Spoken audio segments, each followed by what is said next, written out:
नमस्कार मेरे सभी लिसनर्स को, कैसे हैं आप सब? आशा करती हूँ आप हमेशा की तरह बहुत ही खुश होंगे। आप सभी का स्वागत है दी वंडरस नारी पॉडकास्ट सीरीज में मेरे यानी आपके अपने अदिति के साथ। दोस्तों जरा सोचिए, आज हम सबके पास मोबाइल फोन है, इंटरनेट है और हम पल भर में पूरी दुनिया से जुड़ जाते हैं। लेकिन क्या आपने कभी सोचा है, जब ये सब नहीं था उस दौर में भारत की पहली महिला टेलीकम्युनिकेशन इंजीनियर कौन थी?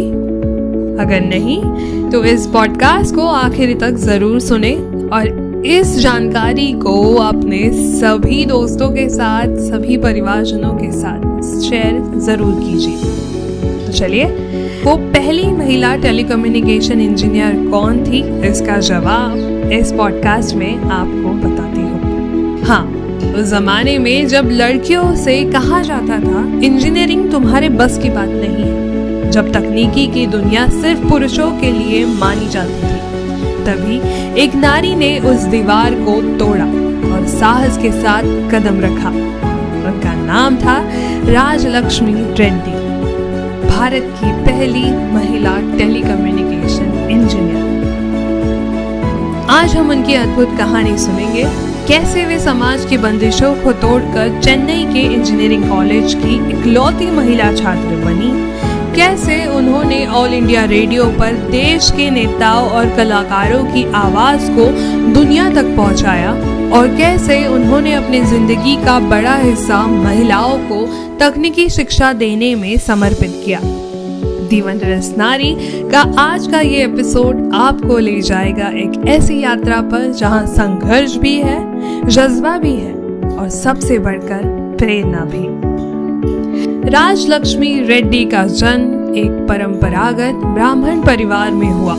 उस दौर में लड़कियों के लिए इंजीनियरिंग का ख्वाब देखना भी आसान नहीं था, लेकिन उन्होंने हिम्मत दिखाई और दाखिला लिया चेन्नई के गिंडी इंजीनियरिंग कॉलेज में।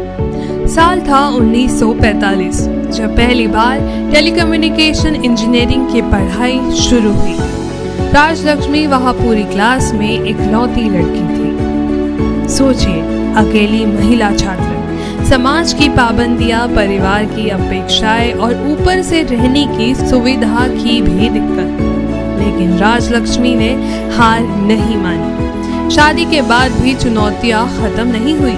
पति के ट्रांसफर के साथ उन्हें भी जगह जगह बदलना पड़ा, अधिकारियों की नाराजगी झेलनी पड़ी और जब उन्होंने अंतरजातीय विवाह किया तब समाज की और आलोचनाओं का सामना करना पड़ा। फिर भी वे अडिग रही। इंजीनियरिंग पूरी करने के बाद राजलक्ष्मी रेड्डी ने शुरुआत की इंडियन टेलीफोन इंडस्ट्रीज बैंगलोर से।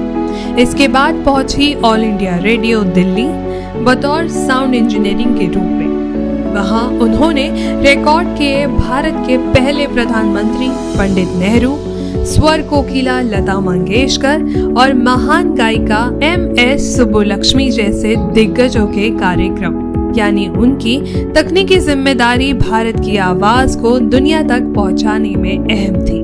1970 में वे बनी Kamala Nehru polytechnic for womens Hyderabad की प्रिंसिपल।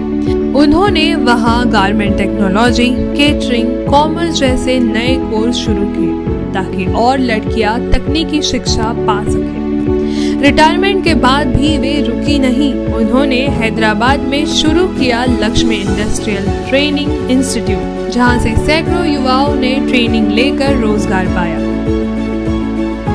दोस्तों, इस प्रेरणादायक सफर में राजलक्ष्मी रेड्डी ने हमें ये सिखाया कि महिलाएं सिर्फ सपोर्ट नहीं बल्कि तकनीकी और इंजीनियरिंग जैसे फील्ड में भी आगे खड़ी हो सकती है। जीवन चाहे कितना भी चुनौतीपूर्ण क्यों ना हो, सीखने और आगे बढ़ने की इच्छा आपको आगे ले ही जाती है और सबसे महत्वपूर्ण, जो सीखा है उसे दूसरों तक पहुंचाना ही असली उपलब्धि है।